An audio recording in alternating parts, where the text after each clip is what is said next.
Salut tout le monde, merci encore, n'est-ce pas, de vous connecter sur notre chaîne pour regarder nos vidéos. C'est vraiment avec un grand plaisir que on vous voit toujours sur notre chaîne, à regarder les vidéos, à nous donner de la force, n'est-ce pas, laisser les commentaires, à liker, à partager. Ça nous donne vraiment la force, n'est-ce pas, de continuer et de travailler toujours sur nos vidéos, essayer d'améliorer peut-être la qualité de l'image et tout. Et voilà, donc sans plus tarder, on va passer à la vidéo d'aujourd'hui sur un autre thème encore qui porte sur l'immigration, juste après le générique.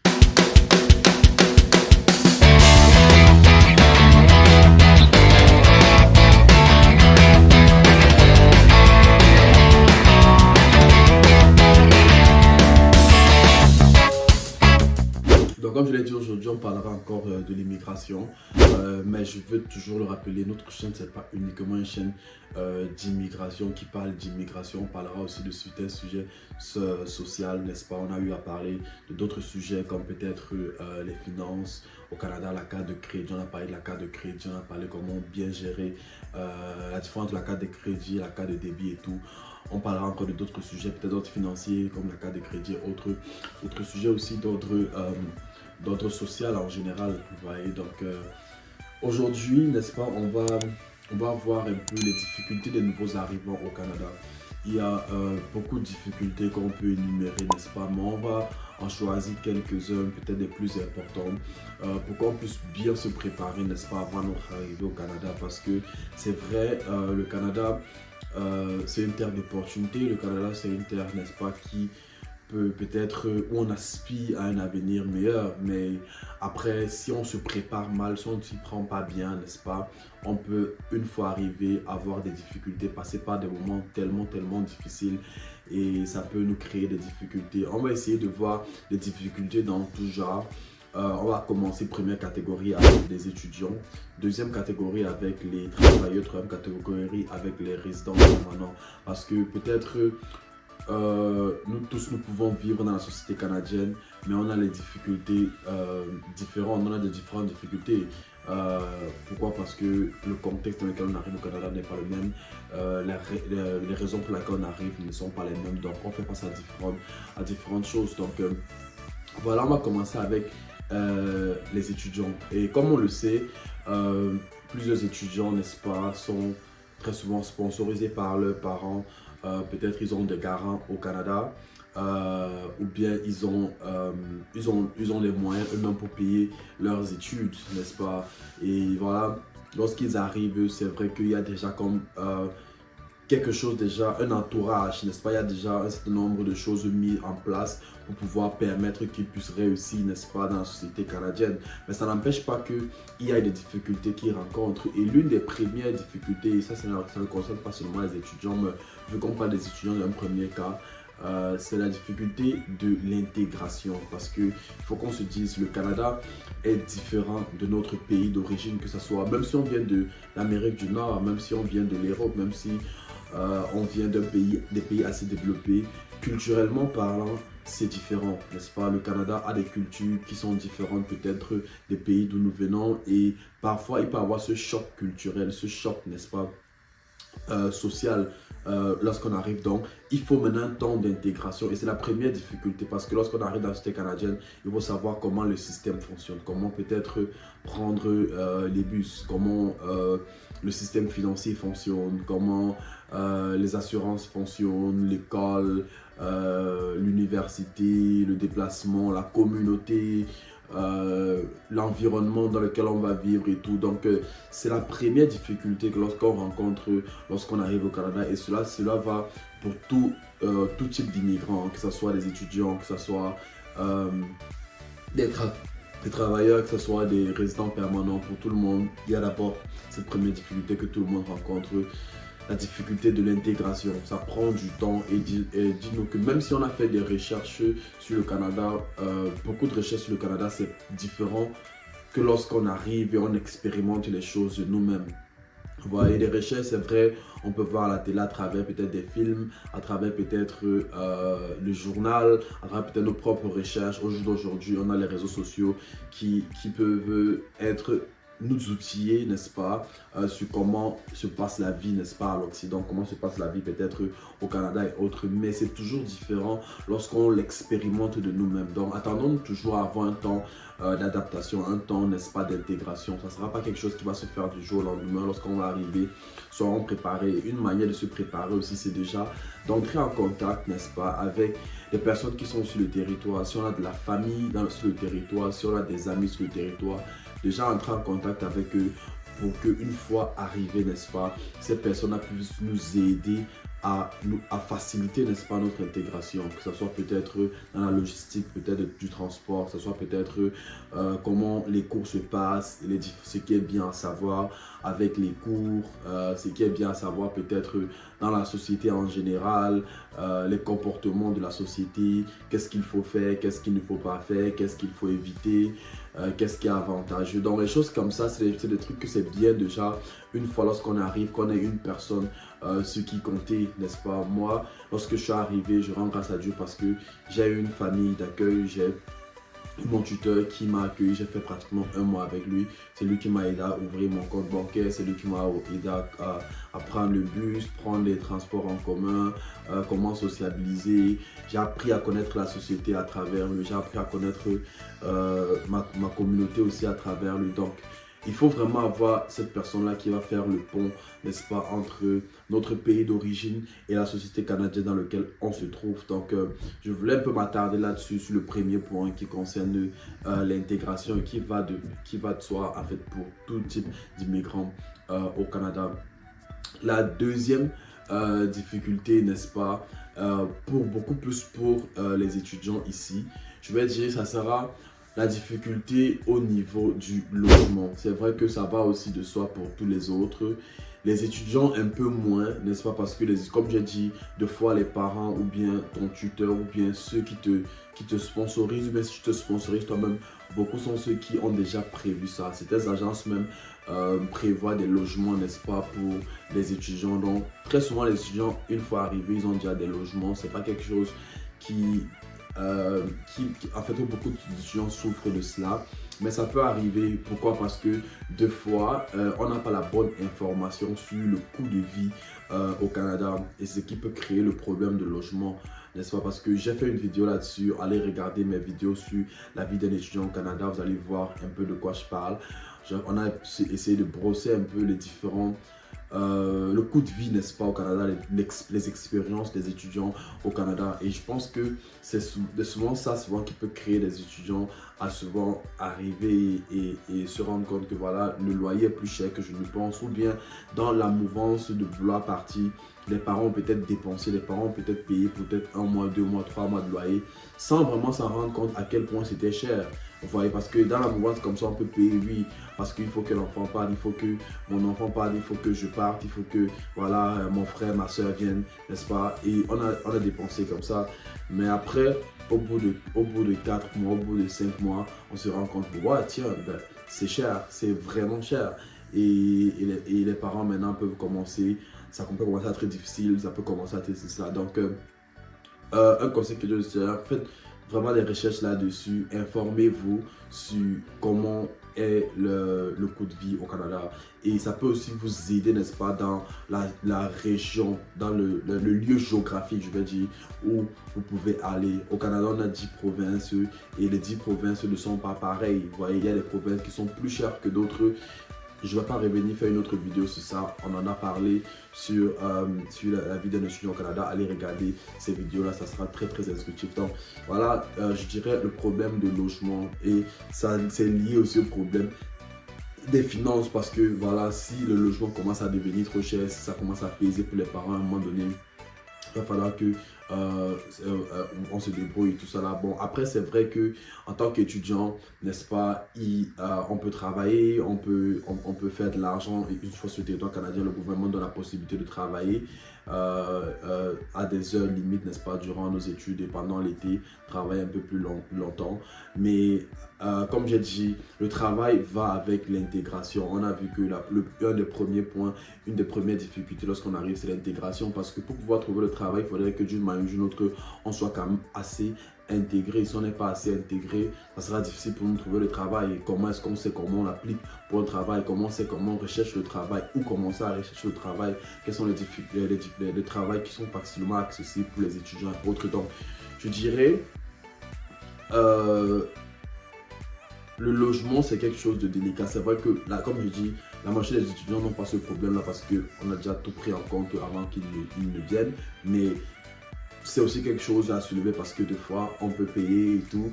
Et après, on se rend compte que voilà, c'était plus cher qu'on ne le pensait, c'est plus lourd qu'on ne le pensait. Et puis, à la longue, ça commence à devenir difficile. Donc, renseignons-nous vraiment sur le coût de vie.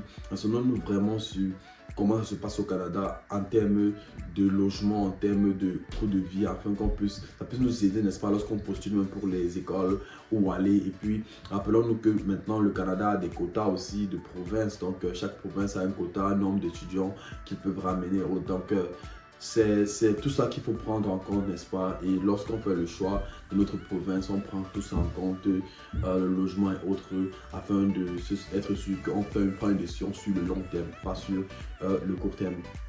Maintenant, comme un autre point toujours qui est un peu plus lié aux étudiants, mais qui peut être aussi lié à d'autres personnes, je dirais, ça sera au niveau de l'orientation scolaire.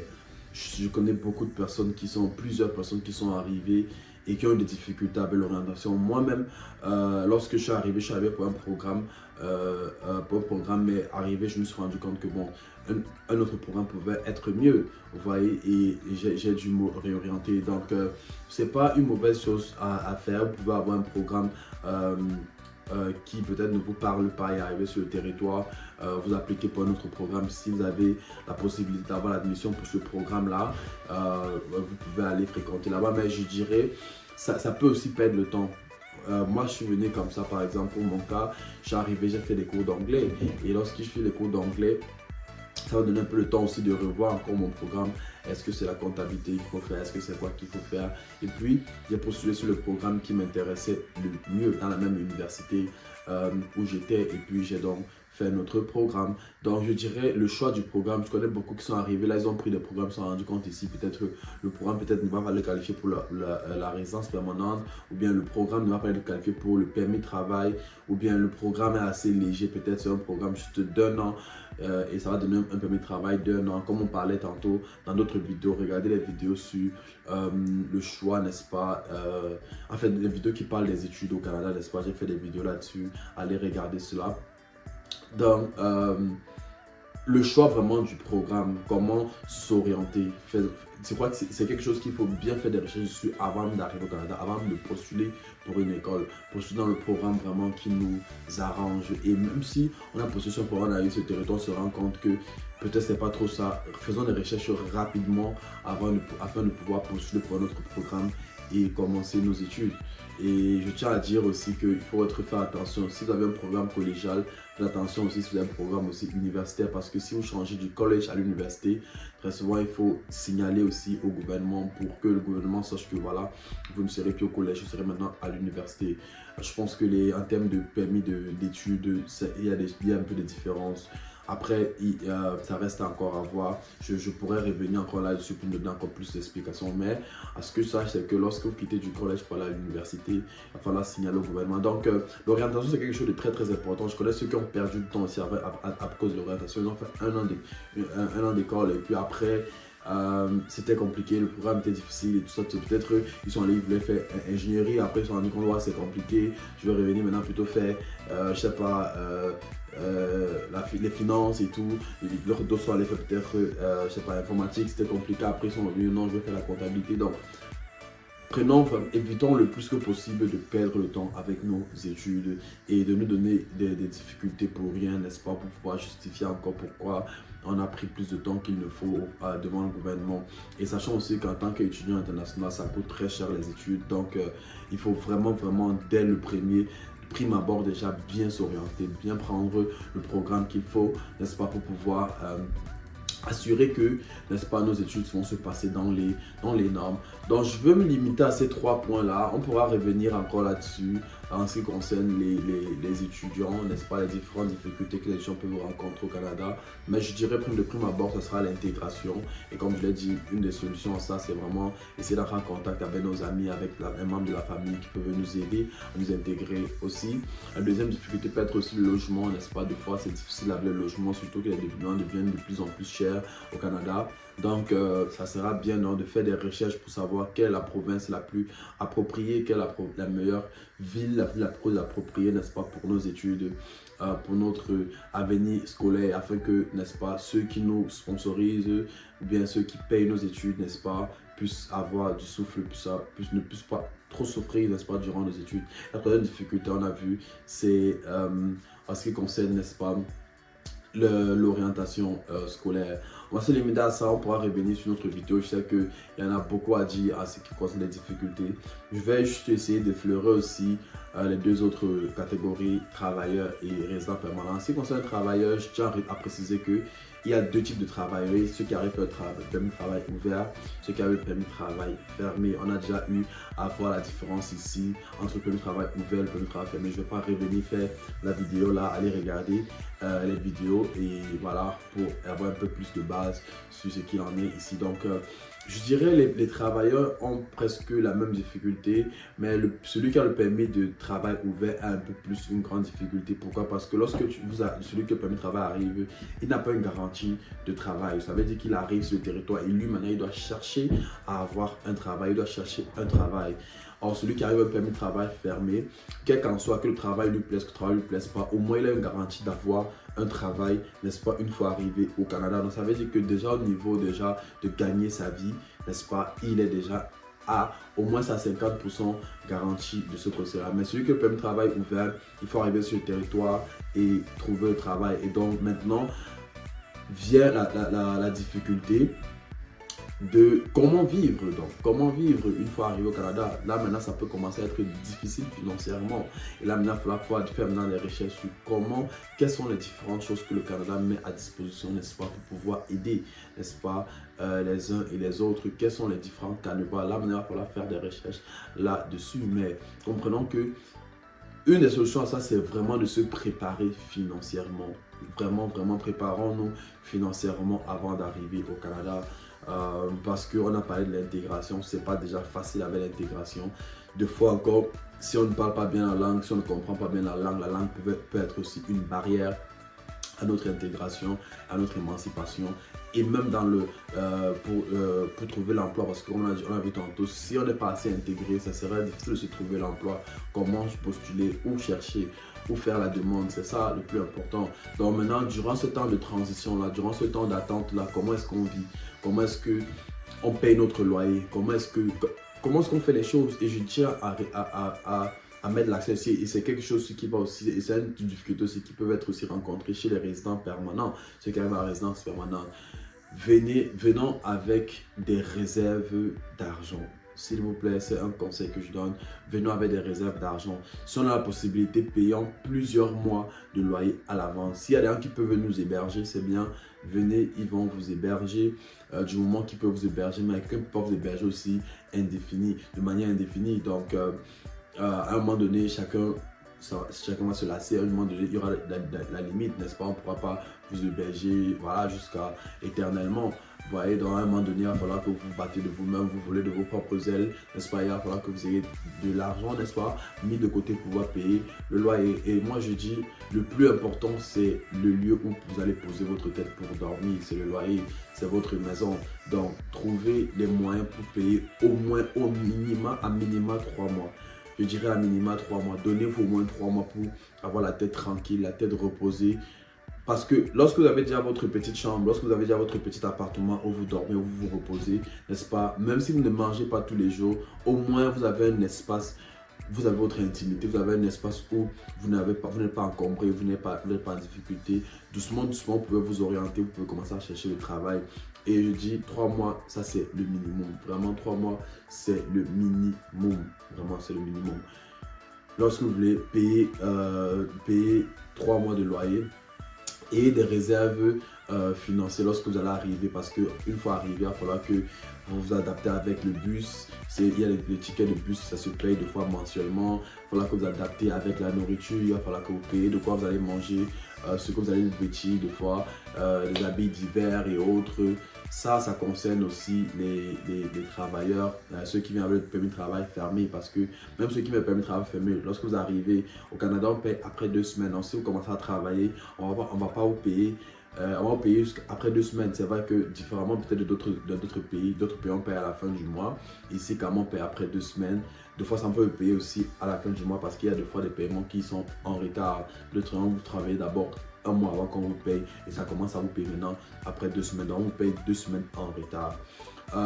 Donc voilà, il va falloir avoir des réserves d'une manière ou d'une autre. Préparons-nous financièrement. Je vais plus mettre l'accent sur cela en ce qui concerne les travailleurs et même aussi les résidents, parce que c'est une difficulté qui peut s'affecter les résidents permanents. Concentrons-nous sur cela, n'est-ce pas? Parce que en tant que travailleurs, c'est limite, c'est vraiment limité. Les ressources que on a mis à notre disposition par le gouvernement sont vraiment limitées.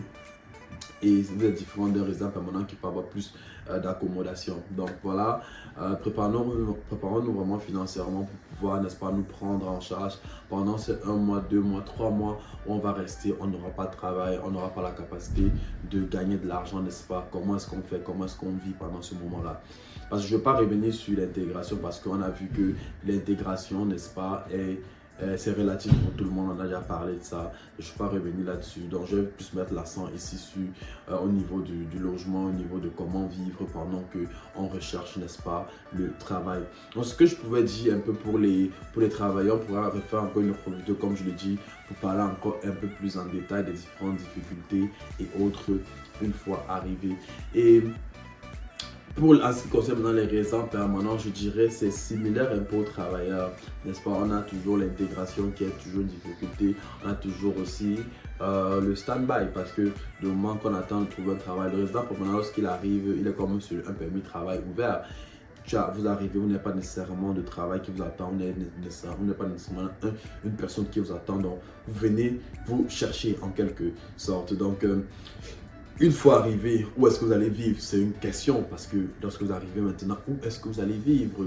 Si vous avez personne qui peut vous héberger, c'est bien, vous allez vivre là-bas. Maintenant, l'avantage avec le résident permanent, c'est que bon, peut-être il peut avoir maintenant des soutiens, peut-être pour les nouveaux arrivants avec le gouvernement, il peut essayer d'aller auprès du gouvernement, demander l'aide pour les nouveaux arrivants, expliquer son cas et tout ce qu'il est et tout, pour que le gouvernement puisse le prendre en charge. Ça, c'est un peu les avantages que les résidents permanents peuvent avoir relativement à ceux qui ont le permis de travail ouvert. Parce que le résident permanent, il est en quelque sorte pratiquement comme un Canadien. Mais voilà, plusieurs personnes qui arrivent ici avec la résidence permanente ont des difficultés au niveau des finances, parce que avant d'arriver, on n'a pas pris en compte quel est le coût de vie au Canada, comment ça se passe avec les différentes institutions. D'autres gens pensent qu'ils vont arriver après une semaine, ils vont trouver le travail, après 2 jours. C'est pas facile de trouver le travail, laissez-moi vous dire. C'est vraiment pas facile de trouver le travail. Ça peut prendre 1 mois. Et c'est la raison pour laquelle je dis, prévoyons au moins 3 mois, n'est-ce pas, de loyer. Prévoyons au moins 3 mois de loyer, parce que ça peut prendre du temps avant que vous trouviez le travail. Et si vous n'êtes pas calé avec la langue, vraiment ça peut prendre encore plus de temps. Et je tiens à encourager ceux et celles qui sont francophones, n'est-ce pas? Si vous avez eu l'admission pour une province anglophone, commencez déjà à travailler votre anglais déjà dès le pays, déjà votre pays d'origine. Travaillez déjà votre anglais. Ou bien si vous arrivez sur ce territoire, commencez déjà les cours de langue dès les premiers jours, parce que la langue est très capitale, n'est-ce pas, pour la recherche de travail, pour l'obtention d'un poste. Donc voilà les différentes difficultés que je pourrais énumérer, mais dans l'ensemble, je peux dire que dans tous les cas, il y a l'intégration qui est le premier des facteurs. Comment s'intégrer, comment vivre, comment la vie au Canada se passe, comment culturellement, qu'est-ce qu'il faut faire, qu'est-ce qu'il ne faut pas faire, qu'est-ce qu'il faut faire attention, qu'est-ce qu'il faut prendre en compte, qu'est-ce qui. Toutes ces questions-là, c'est des questions qu'on doit se poser bien avant même d'arriver. C'est des questions qu'on doit se poser aux uns et aux autres qui sont déjà sur le territoire, à notre famille, à nos amis qui sont sur le territoire et qui peuvent nous aider. Ne soyons pas timides, ne soyons pas orgueilleux, allons vers eux. Posons-les ces questions. Qu'est-ce que je dois prendre en compte? Qu'est-ce que je dois faire? Comment je dois me préparer une fois arrivé là-bas? Qu'est-ce que je dois faire? Posons les questions afin de ne pas arriver à être mis devant les faits accomplis. Et deuxièmement, financièrement, soyons préparés. Pour les étudiants, préparons aussi, mais je sais que généralement lorsque quelqu'un vient faire les études, il s'est à préparer financièrement. Souvent, c'est pas le dernier souci parce que les gens ont pris en compte que les études c'est cher, donc ils se sont à préparer financièrement. Mais en ce qui concerne les travailleurs et les résidents permanents, vraiment, ne négligeons pas l'aspect financier. Ne disons pas qu'on va arriver là, après une semaine, après 2 jours, on va trouver le travail. Non, ça peut prendre du temps, ça peut prendre plusieurs mois et préparons-nous déjà. Prioritarisons notre loyer, n'est-ce pas? Payons vraiment le loyer et une fois arrivé, ayons de quoi qui peut subvenir le besoin pendant les quelques mois où on est en train de postuler, on est en train de chercher le travail. Et en troisième point, j'ai parlé de ça aussi, la langue. Soyons vraiment outillés avec la langue, que ce soit le français, que ce soit l'anglais. Travaillons vraiment dans ce sens, soyons être capable de lire, être capable d'écrire, être capable. On a majorité ceux qui viennent, je sais que être capable de faire cela, je ne veux pas être ridicule, mais voilà, soyons capables d'avoir les bases. Mais pour ceux qui peut-être parlent anglais, qui sont dans les provinces francophones, pour ceux qui parlent français, sont dans les provinces anglophones, n'est-ce pas, soyons outillés, préparons-nous déjà dès notre pays d'origine afin de ne pas perdre de temps une fois arrivé ici. Et lorsqu'on arrive, si on on se dit qu'on n'a pas encore le niveau, préparons-nous encore, n'est-ce pas? Dès qu'arrive, commençons le cours de langue directement et voilà, afin que les choses puissent bien se passer. J'espère que la vidéo a pu nous aider un peu, a pu nous donner un peu quelques ressources, n'est-ce pas? Quelques difficultés à prendre en compte lorsqu'on est nouveau arrivant au Canada et se dire que c'est vrai, le Canada c'est une terre d'opportunités, mais tout n'est pas toujours rose. Une fois arrivant, on peut avoir beaucoup de difficultés. Et quand je parle de l'intégration, vraiment l'intégration est vaste. Il y a beaucoup à prendre ici. On va en parler de ce sujet aussi sur notre chaîne parce que, comme je l'ai dit, ce n'est pas une chaîne d'immigration. C'est aussi une chaîne, n'est-ce pas? On va parler des aspects sociaux. Et même ces aspects sociaux peuvent aussi nous aider, n'est-ce pas, dans notre immigration au Canada. Donc, sur ce, je nous dis à bientôt, n'est-ce pas, pour une prochaine vidéo. Je vous encourage à liker, à partager, n'est-ce pas, la vidéo et à nous abonner à la chaîne. Je vous dis à bientôt pour une prochaine vidéo. Ciao.